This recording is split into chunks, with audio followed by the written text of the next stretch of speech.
বৈষম্য বিরোধী ছাত্র আন্দোলনের ৬ সমন্বয়ক ডিবি হেফাজতে রয়েছেন। এদের মধ্যে শুক্রবার নিরাপত্তার কথা বলে নাহিদ ইসলাম, আসিফ মাহমুদ ও আবু বাকের মজুমদারকে হাসপাতাল থেকে মিন্টো রোডের ডিবি কার্যালয়ে নেওয়া হয়।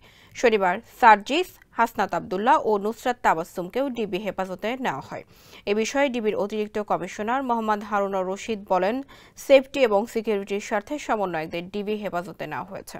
হারুন সমন্বয়কদের পরিবারকে আশ্বস্ত করে বলেন, তারা যেন নিশ্চিত থাকতে পারেন। তবে নাহিদের মা বলেন, ছেলেকে নিরাপত্তার জন্য ডিবিতে আনা হয়েছে, এটা তিনি মানেন না। তিনি তার ছেলেকে নিজের কাছে ফেরত চান। পাশাপাশি প্রতিটি সন্তানকে তাদের মা বাবার কাছে ফিরে দেওয়ার অনুরোধ জানান। এই অবস্থায় সোমবার হারুনুর রশিদ বলেন, ৬ সমন্বয়ক শিগগিরই পরিবারের কাছে পাঠিয়ে দেওয়া হবে।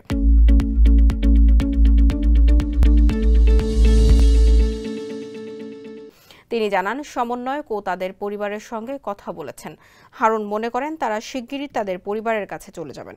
সমন্বয়কদের পরিবারের সদস্যরা ধন্যবাদ দিয়েছেন জানিয়ে তিনি বলেন, পরিবারের লোকজন রোববার রাতেও সমন্বয়কদের সাথে দেখা করেছেন, সোমবারও দেখা করেছেন।